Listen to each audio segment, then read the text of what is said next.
नमस्कार, आप देख रहे हैं एसबीसी टाइम्स। नीमच जिले के जावद थाना क्षेत्र अंतर्गत नया गांव जावद रोड रेलवे स्टेशन पर एक युवक की ट्रेन से कटकर मौत होने का मामला सामने आया है।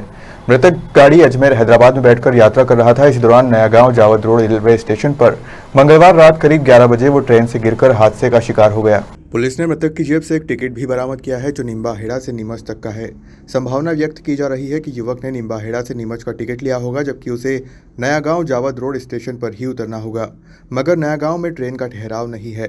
ऐसे में ट्रेन की स्पीड कम होने पर युवक ने ट्रेन से उतरने का प्रयास किया होगा और वह ट्रेन की चपेट में आकर हादसे का शिकार हो गया।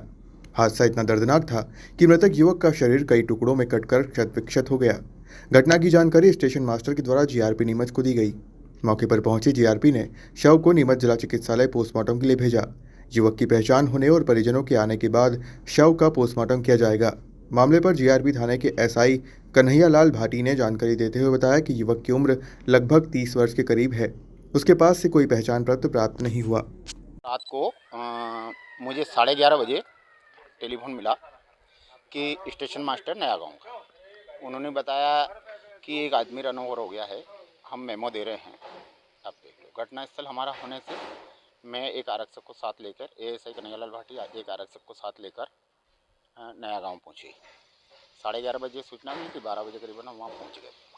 वहाँ जाके देखा तो पूरी बॉडी लगभग डैमेज हो चुकी थी और थोड़ा सा सर पूरा, थोड़ा सा चेहरा थोड़ा सा दिख रहा था। तो चेहरे की फ़ोटो लिए और इसको ये करा है, रात में लाइट की व्यवस्था कंप्लीट करके इसका वहीं पंचनामा बनाया और उसकी लाइन क्लियर करी। लाइन क्लियर करवा के इसको बॉडी को एम्बुलेंस पे रखवा के लाके डॉक्टर से परमिशन लेके इसमें फ्रीजर में रखा है। सर अभी तक कुछ पता चल पाया है? सर इसके पास निम्बाड़ा से नीमच का टिकट है, रेलवे का टिकट है और कुछ नकदी है। इसके अलावा इसके पास शिनाख्त के मामले में एक भी चीज नहीं मिली अभी। सिटी थाना क्षेत्र अंतर्गत आने वाले हाईवे बाईपास स्थित चौकखेड़ा चौराहे के समीप सोमवार मंगलवार की दरमियान रात एक दर्दनाक सड़क हादसा हो गया। इस हादसे में अर्टिगा कार सवार 3 युवकों की दर्दनाक मौत हो गई, जबकि 3 अन्य युवक गंभीर रूप से घायल हो गए। कार में 6 दोस्त जिनकी उम्र महज 18 से 23 वर्ष के बीच सवार थे। सभी रतलाम जिले के आलोट तहसील तालोत और डाबड़िया गांव के रहने वाले हैं। सभी घर पर सांवलिया सेठ मंदिर दर्शन का बोल कर निकले थे। मृतकों के शव का परिजनों की मौजूदगी में नीमच जिला चिकित्सालय पोस्टमार्टम किया गया। वहीं हादसे में 2 गंभीर घायल युवकों को राजस्थान के उदयपुर रेफर किया, जबकि एक घायल का नीमच के निजी चिकित्सालय में इलाज जारी है। सिटी थाना पुलिस ने मर्ग कायम कर हादसे की जाँच शुरू कर दी है। मृतक कचरू उर्फ दीपेश पाटीदार, नरेंद्र सिंह और ओम प्रकाश पाटीदार तीनों अपने माँ बाप के इकलौते बेटे थे। नरेंद्र सिंह के पिता का पहले ही स्वर्गवास हो चुका है। उसका विवाह भी कुछ माह पूर्व हुआ था। पत्नी गर्भवती है। वह अपनी माँ और पत्नी का इकलौता सहारा था।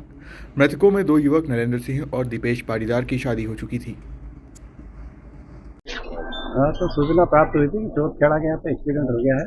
108 एम्बुलेंस से इनको लाए थे। एक आर्टिका थी, उसमें करीब 6 लोग बैठे हुए थे, जिससे 3 लोग का ऑन स्पॉट हो गए थे और 3 घायल हैं जिनको रेफर कर दिया। मृतक में नरेंद्र, ओम प्रकाश और एक कचरू थे, जिनका ये घटनास्थल फोत हो गए थे और चौकखेड़ा के वहाँ और 3 इंजर्ड हैं, उनको रेफर कर दिया उदयपुर। कहाँ के रहने वाले थे? ये जा रहे थे? डाबड़िया थाना आलोट, जिला रतलाम के रहने वाले हैं और ये सांवरिया जी तरफ जा रहे हैं।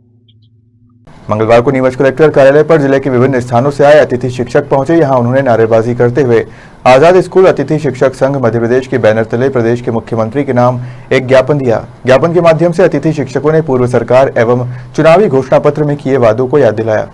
अतिथि शिक्षकों का कहना है कि विभागीय परीक्षा आयोजित कर उन्हें नियमित शिक्षक बनाया जाए। 6 माह से लंबी मानदेय का जल्द से जल्द भुगतान किया जाए। विद्यालय में नवीन शिक्षक की नियुक्ति या स्थानांतरित होकर आए पर अतिथि शिक्षक को बाहर करने के स्थान पर किसी अन्य विद्यालय में सेवा का अवसर दिया जाए। अतिथि शिक्षकों ने चेतावनी दी कि यदि 7 दिनों में उनकी मांगों का निराकरण नहीं होगा तो वह आगे आंदोलन करेंगे। उपाध्यक्ष प्रीति माहेश्वरी बोल रही हूँ। मैं सभी को ये बताना चाहूँगी कि हम लगातार अतिथि शिक्षक के रूप में काम कर रहे हैं, लेकिन हमको वो चीज़ कुछ भी नहीं मिल पा रही है। जैसे कि महापंचायत में हमको पूर्व मुख्यमंत्री जी ने बहुत सांत्वना दी थी और कहा था कि हम आप सबके लिए बहुत कुछ कार्य करेंगे और अतिथि शिक्षकों को नियमित करेंगे। तो हम चाहते हैं कि हमारी तो बस मांग यही है कि हमें नियमित किया जाए।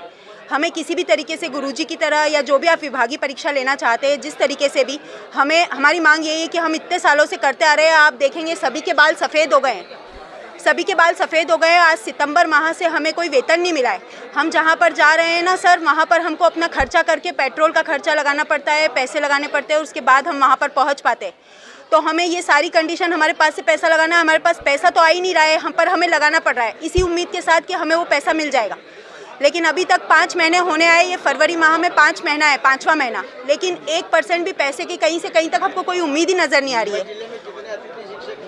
सर 900 अतिथि शिक्षक हैं जिन्हें ये, और बहुत सारे अतिथि शिक्षकों को निकाल भी गया है, मतलब वहाँ पे परमानेंट आ गए। उसके कारण से बहुत सारे अतिथि शिक्षक हमारे बाहर हो गए, साथी बाहर हो गए। अब उनके पास इस एज में जा कर के वो क्या काम करेंगे, जो इसी शिक्षा विभाग में लगे हुए हैं और शिक्षा का देने का कार्य कर रहे हैं, आगे बढ़ा रहे हैं, जो अपने देश को, प्रदेश को आगे बढ़ाने का कार्य कर रहे हैं, उन्हीं को निकाल के रख दिया है। सालों से लगातार आप संविदा शिक्षक के रूप में पदस्थ, आप बता रहे हैं कि जैसे गवर्नमेंट के एम्प्लॉय भी रोजगार का यही साधन है कि हमें जो सांत्वना दी गई है, कम से कम उसमें तो हमें आगे बढ़ाया जाए ताकि हम वो चीज़ कर सके। आज इस कंडीशन पे आके, और सबकी एज हो गई है सर, एज होने के बाद व्यक्ति कहाँ पर क्या रोजगार ढूंढने के लिए जाएगा, कहाँ निकलेगा, जब उसने पूरा अस्तित्व ही यहीं पर लगा दिया, पूरा सब कुछ कामकाज यहीं कर रहा है। और ऐसा भी नहीं कि हम परमानेंट से कम काम करते हैं, उनसे ज़्यादा काम करते हैं, समय पे जाना पड़ता है। ऐसा भी नहीं है कि हम समय पे जरा सा कुछ लेट हो जाए तो बहुत सारी बातें सुननी भी पड़ती है,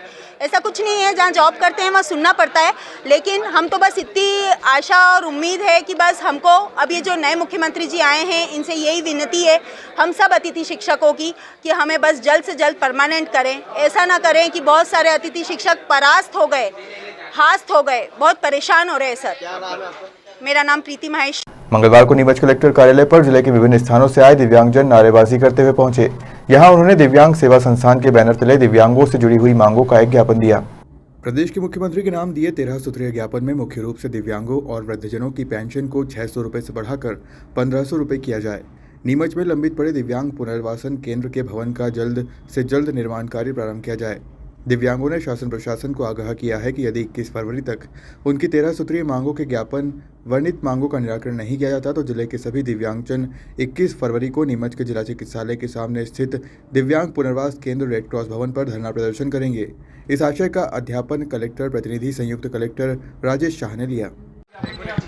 आज हमारी महत्वपूर्ण मांग थी कि मध्य प्रदेश सरकार ने चुनावी घोषणा पत्र में अपने मैनिफेस्टो में वादा किया था कि अगर हमारी सरकार बनी तो हम दिव्यांगजनों की पेंशन 600 रुपये से बढ़ाकर 1500 रुपये कर देंगे। लेकिन दुर्भाग्य की बात है, सरकार बनने के बाद 50 दिन हो गए हैं, उसके बाद भी अभी तक दिव्यांगजनों की पेंशन बढ़ाने का फैसला नहीं हुआ है। इसलिए हम शासन का ध्यान आकर्षित कराने के लिए आज ज्ञापन हमने सौंपा है कि हमारी पेंशन आपके वादानुसार तत्काल 1500 रुपये लागू की जाए एवं जो हमारा दिव्यांग पुनर्वास केंद्र वर्षों से लंबित मामला है, इसका निर्माण तत्काल प्रारंभ किया जाए। और अन्य हमारी 11 मांगों का हमने मांग पत्र दिया है और आज हमने चेतावनी भी दी है कि 20 तारीख तक हमारी समस्या निराकरण नहीं हुआ या हमारी पेंशन में बढ़ोतरी नहीं हुई, 1500 रुपये वचन पत्र अनुसार नहीं दिए तो हम 21 तारीख को नीमच रेड क्रॉस सोसाइटी के बाहर दिव्यांग पुनर्वास केंद्र के वहाँ धरना प्रदर्शन करेंगे। इसके लिए शासन को हमने अवगत कराया। राम प्रकाश बलदवा, अध्यक्ष दिव्यांग ज्योति सेवा संस्थान। नीमच जिले के रामपुरा में केंद्र सरकार की जन कल्याणकारी योजनाओं को आमजन तक पहुंचाने के लिए विकसित भारत संकल्प यात्रा 2.0 के तहत नगर परिषद रामपुरा द्वारा शासकीय अस्पताल में कार्यक्रम आयोजित किया गया। केंद्र सरकार की जन कल्याणकारी योजनाओं का LED टीवी के माध्यम से प्रसारण किया गया व केंद्र सरकार की जनहितैषी योजनाओं की जानकारी आमजन को दी। इस दौरान विभिन्न विभागों के अधिकारी और कर्मचारियों ने योजनाओं के संबंधित स्टॉल लगाकर लोगों को जानकारी दी। गौरतलब है कि विकसित भारत संकल्प यात्रा के अंतर्गत आयुष्मान भारत, PM स्वनिधि योजना, PM विश्वकर्मा योजना, PM उज्ज्वला योजना, PM मुद्रा लोन योजना, startup India, stand up India, Ayushman Bharat, PM Awas Yojana, शहरी स्वच्छ भारत अभियान, उज्ज्वला योजना, अमृत योजना, PM जन औषधि परियोजना, सौभाग्य योजना, डिजिटल भुगतान अधोसंरचना, RCS योजना और खेलो इंडिया सहित कई योजनाओं का संचालन किया जा रहा है। आयोजन के दौरान मुख्य अतिथियों द्वारा केंद्र सरकार की योजनाओं से लाभान्वित होने वाले हितग्राहियों को हित लाभ के प्रमाण पत्र वितरित किए गए। वहीं कार्यक्रम की शुरुआत मां सरस्वती के चित्र पर माल्यार्पण, दीप प्रज्वलन से की गई। इस अवसर पर विधायक प्रतिनिधि प्रद्युम्न मारू, नगर परिषद अध्यक्ष प्रतिनिधि जितेंद्र जागीरदार, पूर्व मंडल अध्यक्ष राकेश जैन, मंडल महामंत्री दीपक मरचिया, मुख्य नगर पालिका अधिकारी के सूर्यवंशी, गणमान्य नागरिक और हितग्राही उपस्थित रहे। रामपुरा जैसा नगर अभी भी विकास को लेकर अधूरा है, क्या कहेंगे सर? नहीं, मैं आपकी इस बात से सहमत नहीं हूँ। निश्चित रूप से भारतीय जनता पार्टी की सरकार प्रदेश में बिना किसी भेदभाव के कार्य कर रही है और विकास की जो गंगा है वह संपूर्ण मध्य प्रदेश में बह रही है। मध्य प्रदेश के साथ साथ रामपुरा का भी विकास निरंतर रूप से चल रहा है। यह आपका कहना मैं सार्थक नहीं मानता हूं कि 18 साल से भाजपा की सरकार होने के बावजूद रामपुरा में विकास को लेकर कोई नया डेवलपमेंट नहीं हुआ, इसको लेकर क्या कहेंगे? निश्चित रूप से हमारे क्षेत्र के विधायक जी इस दिशा में पिछले 5 सालों से भी प्रयासरत थे। जो नल जल योजना के माध्यम से इस तहसील के प्रत्येक परिवार को नल से जल मिले और इसी के साथ साथ प्रत्येक खेत को सिंचाई के लिए पानी मिले, ये योजना में सर रामपुरा का नाम नहीं है, उस नल जल योजना से रामपुरा को क्या फायदा? निश्चित रूप से यदि उस योजना में नहीं जुड़ा होगा तो अन्य किसी योजना के माध्यम से रामपुरा को जोड़ के यहाँ पे भी प्रत्येक घर पर नल से जल की योजना है। भारतीय जनता पार्टी का प्रयास रहेगा कि इस रामपुरा को भी उसी नल जल योजना के माध्यम से पानी मिले। सर गैस एजेंसी की गैस की बात करते हैं सर, तो एचपी गैस में कम से कम 100 से 150 कनेक्शन अभी हाल बाकी है और वो दे नहीं रहे हैं, क्या कहेंगे सर? निश्चित रूप से आज भी हमने इसी बात को लेकर बार बार जो यहाँ हितग्राही उपस्थित हुए थे उनसे पूछने का प्रयास किया है। यदि ऐसा कोई हितग्राही वंचित रहता है जो किसी प्रकार से गैस एजेंसी द्वारा बिना कार्य उसे परेशान किया जा रहा है या यदि वो पात्र है और उसको नहीं मिल रहा है, हम निश्चित रूप से उसको कनेक्शन दिलवाएंगे। इसमें किसी प्रकार की कोताही नहीं बरती जाएगी। निश्चित रूप से हमारे पदाधिकारियों से मिले और यदि वहाँ भी समस्या हल नहीं होती है तो विधायक जी से कार्यालय से संपर्क करें।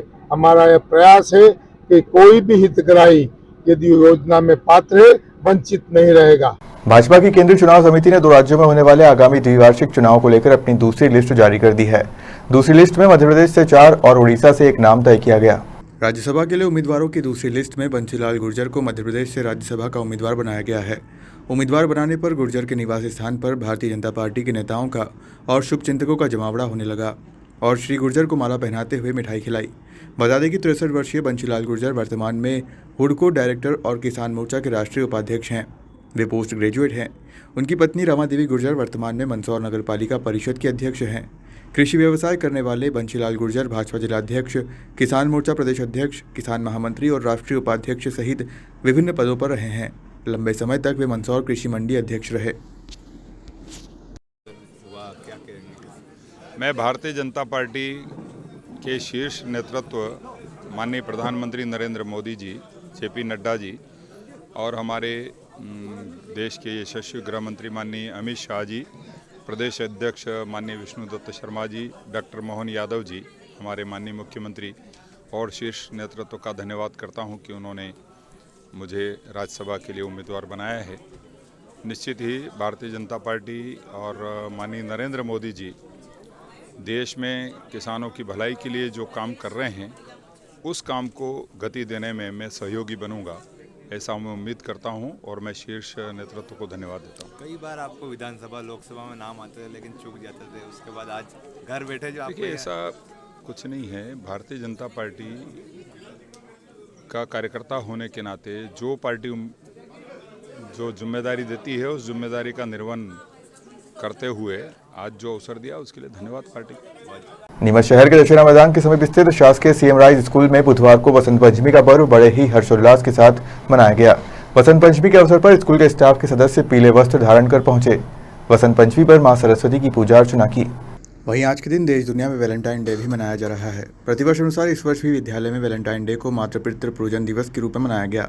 इस कार्यक्रम में सभी स्कूल विद्यार्थियों के माता पिता शामिल हुए, जिनके बच्चों ने आरती उतारकर पूजा की और आशीर्वाद लिया। वहीं कार्यक्रम में मुख्य अतिथि के रूप में शासकीय स्वामी विवेकानंद महाविद्यालय के प्राध्यापक डॉक्टर संजय जोशी, सामाजिक कार्यकर्ता लक्ष्मी प्रेमाणी, सीएम राइज स्कूल के प्राचार्य अनिल कुमार जैन आदि मंचासीन रहे। कार्यक्रम की शुरुआत मां सरस्वती के चित्र पर माल्यार्पण व दीप प्रज्वलन से की गई। इस दौरान स्कूली बच्चों को भारतीय संस्कृति, पारिवारिक संस्कार, वसंत पंचमी पर्व के महत्व, मां सरस्वती की आराधना को लेकर विस्तार से जानकारी दी गई, मार्गदर्शन दिया गया। वैलेंटाइन डे को माता पिता के पूजन दिवस के रूप में मनाने और विदेशी परंपराओं से देश के संस्कारों को होने वाले नुकसान के बारे में भी बताया गया। आज सीएम राइज विद्यालय नीमच कैंट में 14 फरवरी को 2 पर्व एक साथ मनाए जा रहे हैं। वसंत पंचमी ज्ञान की देवी, वीणा की वादिनी माँ सरस्वती की पूजा अर्चना के साथ 14 फरवरी चूँकि पूरे विश्व में पश्चिमी संस्कृति से ओतप्रोत वैलेंटाइन डे मनाया जाता है और हमने गत वर्ष से शुरुआत की है कि वैलेंटाइन डे को मातृ पितृ सम्मान दिवस के रूप में मनाया जाए। इसी कड़ी में इस वर्ष सभी अभिभावकों को विद्यालय में आमंत्रित किया गया और उन्हीं के बच्चों द्वारा उनका सम्मान किया जा रहा है और संस्कारों का सृजन हमारी सनातन संस्कृति के अनुसार कैसे हो आज की पीढ़ी में, वो उसके ऊपर एक परिचर्चा का रखा गया है जिसका विषय है वर्तमान परिवेश में बच्चों में सुसंस्कार निर्माण में अभिभावकों की भूमिका। इस विषय पर परिचर्चा आयोजित की गई है जिसमें हमारे शिक्षाविद, विद्वान, शिक्षक और प्रोफेसर आए हैं। वो पेरेंट्स और बच्चों को संस्कारों के बारे में, किस प्रकार से बच्चों को संस्कार मिले अच्छे और आज की पीढ़ी संस्कारवान बनकर अपने भविष्य का, उज्जवल भविष्य का निर्माण करे, इसी अनुक्रम में इस कार्यक्रम का आयोजन रखा गया है। धन्यवाद। आपका नाम? किशोर सिंह जैन, प्राचार्य सीमराज विद्यालय नीमच के। बुधवार को श्री खाटू श्याम बाबा के भक्तों के संगठन लगदातार परिवार के द्वारा बसंत पंचमी के पावन अवसर पर भव्य भजन संध्या का आयोजन शाम 7:15 पर किया जा रहा है। इस अवसर पर तिलक मार्ग के बावड़ी वाले बालाजी मंदिर स्थित श्री खाटू श्याम बाबा मंदिर से एक विशाल भव्य निशान यात्रा निकाली गई। ये निशान यात्रा ढोल धमाके और बड़ों के साथ शहर के प्रमुख मार्गों से होकर गुजरी।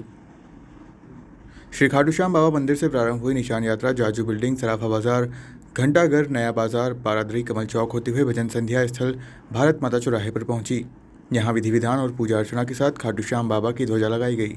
गौरतलब है कि शाम 7:15 बजे कोलकाता के प्रसिद्ध गायक संजय मित्तल और जयपुर के प्रसिद्ध गायक कलाकार अक्षय शर्मा सुंदर भक्ति गीतों की प्रस्तुति देंगे, जिसमें नीमच शहर के साथ साथ आसपास के ग्रामीण इलाकों से भी लोग भजनों को श्रवण करने पहुंचेंगे।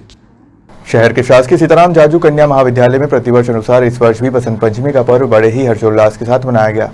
इस वर्ष भी महाविद्यालय में 3 दिवसीय वसंत उत्सव की शुरुआत आज से की गई।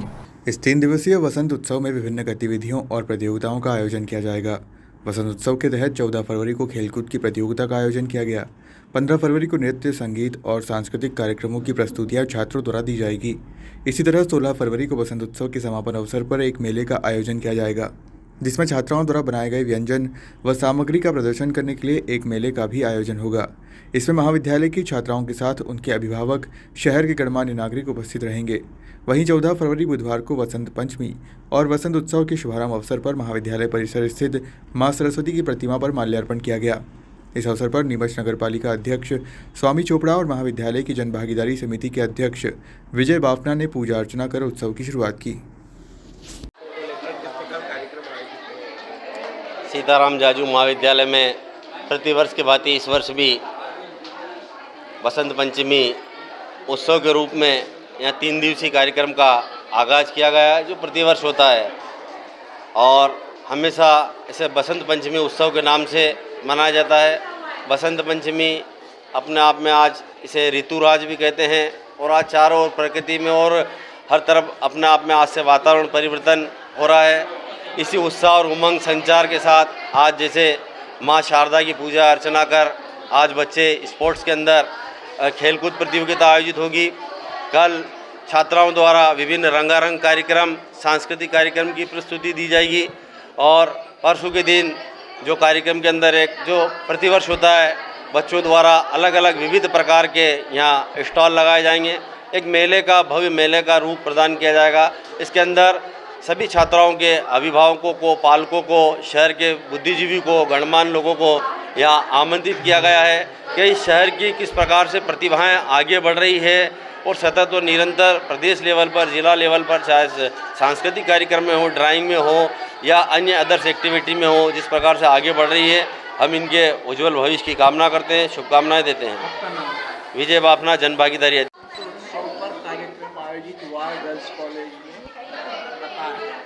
जी, आज हम यहाँ सीताराम जाजू कन्या महाविद्यालय में आए हैं। बसंत पंचमी का आज दिन है, सभी को शुभकामनाएं देती हूँ और आज के दिन की शुरुआत सरस्वती माँ के पूजन से की गई। जैसा कि हम सब जानते हैं कि बसंत पंचमी के दिन को हम सरस्वती पूजन दिन भी कहते हैं और इस दिन का विशेष महत्व है। आज से ऋतु परिवर्तित हो जाती है और जो नया साल है वो हमारा वो भी आने वाला है। तो बहुत सारे मायने हैं आज के दिन के कि एक जब ऋतु बदलती है, मौसम बदलते हैं तो प्रकृति भी अपने नियम बदल देती है और ऐसे ही जीवन में भी हर काल परिस्थिति में, चाहे सुख हो या दुख हो, हमें भी जीवन में जो हमारा नेचर है वो अच्छा रखना चाहिए। प्रकृति हमें यही सीख देती है कि चाहे कैसा भी वक्त हो, पतझड़ हो, बारिश हो, सर्दी हो, गर्मी हो, ऋतु बदलती रहेगी पर प्रकृति जो है वो सबके साथ अच्छी रहती है। और कोशिश हमारी हम यहाँ आए, इतना बढ़िया कार्यक्रम हुआ, बेटियों ने भी सबने साथ में पूजा की, सारे जो हमारे महाविद्यालय के टीचर्स हैं, प्रिंसिपल सर हैं, सब ने अच्छे से पूजन किया और जो हमारी सभ्यता और संस्कृति है उसका भी विशेष महत्व आज सबके द्वारा समझाया गया। 14 फरवरी वैलेंटाइन डे पर प्रेमी युगल अपने प्रेम का इजहार करते हैं, लेकिन इस पाश्चात्य संस्कृति के विरोध में विश्व हिंदू परिषद के कार्यकर्ता मैदान में उतरे हुए हैं। आज 14 फरवरी के दिवस पर नगर के प्रमुख पिकनिक स्पॉट तेलिया तालाब पर विश्व हिंदू परिषद के कार्यकर्ता घूम रहे थे ताकि प्रेमी युगल छिपते छिपाते अपने प्रेम का इजहार ना कर सकें। पाश्चात्य संस्कृति के इस त्योहार पर अपने प्रेम का इजहार करने के लिए कपल एक दूसरे को गुलाब का फूल एवं उपहार देते हैं और अपने प्रेम का एक दूसरे के प्रति इजहार करते हैं, लेकिन यह त्यौहार भारतीय संस्कृति से मेल नहीं खाता है। विश्व हिंदू परिषद के कार्यकर्ताओं का कहना है कि वैलेंटाइन डे पर बच्चे अपने परिवार की मान मर्यादाओं को तार तार करते हुए पश्चिमी संस्कृति को अपनाकर खुलेआम अपने प्यार का प्रदर्शन करते हैं, जो कि सरासर गलत है। इस कारण संगठन के कार्यकर्ताओं द्वारा कहीं भी कोई भी प्रेमी जोड़ा दिखता है तो उसे भारतीय संस्कृति की समझाइश देकर पुनः घर भेज दिया जाता है। 14 फरवरी को जो पाश्चात्य संस्कृति जो अपने भारतीय लोग जो उसको अपना रहे हैं, वैलेंटाइन डे, ये अपनी संस्कृति नहीं है। उसके बाद भी जो लोग कपल जो अपने गार्डन में आकर, कैफ़े में आकर जो अश्लीलता फैला रहे हैं, इससे लव जिहाद को बढ़ावा मिल रहा है। इसी को रोकने के लिए बजरंग दल, विश्व हिंदू परिषद निकले हैं और जो भी इस अवस्था में मिलता है उसके लठ पूजन की जाएगी अच्छी तरीके से। लगातार लव जिहाद के मामले सामने आ रहे हैं मंच में, उसके लिए क्या कहें? हाँ, उसके लिए विश्व हिंदू परिषद बजरंग दल पूरा प्रयास कर रहा है उसको रोकने के लिए। आपका नाम? यशवंत भाटी, विश्व हिंदू परिषद बजरंग दल। वैलेंटाइन डे पर जो समाज में वैलेंटाइन डे की आड़ में समाज पे नग्नता फैलाई जाती है, वह लव जिहाद को बढ़ावा मिलता है। इस विरोध में विश्व हिंदू परिषद ने मैदान में उतरा है और कैफ़े पे, अपने यहाँ पे बगीचों में तेलिया टैंक जा रहे हैं। आज कोई जोड़े मिले ऐसे? अभी तक तो कोई नहीं मिला है। सर्चिंग जारी? सर्चिंग जारी। क्या नाम है आपका? अमरदीप कुमार, विश्व हिंदू परिषद जिला गोरक्षा प्रमुख। वैलेंटाइन डे पर जहां गुलाब के फूलों की बिक्री में इजाफा हुआ है, वहीं दूसरी ओर पिकनिक स्पॉट एवं बगीचों में महिला पुलिस मुस्तैद रही ताकि किसी भी प्रकार की कोई घटना घटित न हो सके। 14 फरवरी को वैलेंटाइन डे का त्यौहार प्रेमी युगल मनाते हैं। प्रेमी युगल अपना प्यार का इजहार करने के लिए एक दूसरे को गुलाब का फूल देकर अपने प्यार का इजहार करते हैं। वैलेंटाइन दिन होने पर फूल विक्रेताओं की दुकानों पर गुलाब के फूलों की बिक्री अधिक हुई है। वहीं दूसरी ओर हिंदू संगठनों द्वारा वैलेंटाइन डे का विरोध करने पर नगर में पुलिस प्रशासन मुस्तैद रहा। नगर का प्रमुख पिकनिक स्पॉट तेलिया तालाब पर महिला पुलिस बल को लगाया गया था, जहां पर महिला पुलिस ने प्रेमी युगल से उनकी संपूर्ण जानकारियां एकत्रित की और उन्हें समझाइश देकर घर भेजा।